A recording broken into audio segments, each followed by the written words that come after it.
Hello and welcome to Newsmax TV. I'm John Bachman. Joining us now is Wisconsin Congressman Ribble. He also serves on the House Budget Committee with Congressman Paul Ryan. Thanks for being with us today. John, I'm glad to be here. Thanks. Well, I know you are close with Congressman Ryan. You are from the same state, of course, and also serve on that very important Budget Committee. From what you have seen from Congressman Ryan in terms of preparation for his day-to-day activities in Congress, do you think that will benefit him in his preparation for this debate? Oh, absolutely. Paul Ryan is meticulous, and you can expect him to do his homework. You can expect that he'll go into a debate properly prepared and ready to make his case.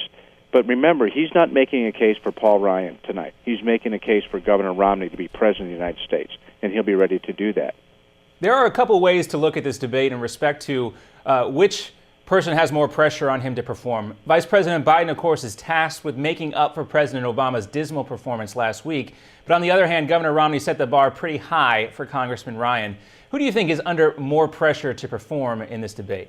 I think probably Paul Ryan is. I think that when you look at the experience that Vice President Biden has on a national stage, you know, he's run for president himself. He's been in these debates.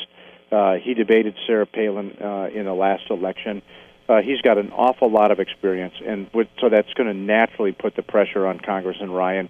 He's going to have to step up his game and be ready for basically what I think will be a pretty harsh attack on Governor Romney and his plans for the future. But he also has a problem defending President Obama's record, so it's going to be fascinating to watch. I think a lot of people will be tuning in, is maybe even more so than we've seen in other vice presidential debates. Some of the pundits have argued that Governor Romney made a move to the middle during last week's presidential debate. Do you expect Congressman Ryan to do something similar? I don't think he's necessarily going to move to the middle, and I don't necessarily think that Governor Romney moved to the middle. I think what Governor Romney did was he was polite. He was direct with the American people, but he was not incendiary. He was very respectful. It's been fascinating for me to listen to President Obama today say he was too polite in the debate, and that's why he lost. Yet Governor Romney was equally polite and then won.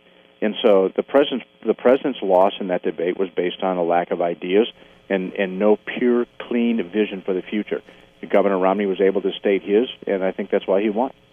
We both know that Congressman Ryan is a numbers guy, and it's likely he's going to be asked to get into some specifics about the Romney-Ryan plan, specifically on Medicare, Medicaid, and taxes. Do you think he can make the case without getting too deep into the numbers and perhaps maybe confusing the audience a little bit? Yeah, I think that's a big concern, isn't it? That if you get into the weeds too much on numbers, people's eyes kind of glaze over and they get lost in it because they don't really understand necessarily what the OMB and CBO baselines are and how congressional budgeting actually works. But I think Paul will stay at the 30,000-foot view, give enough specifics so the American people know what's going on without drilling too far down in the weeds. And remember that Vice President Biden has a real challenge when it comes to budgeting.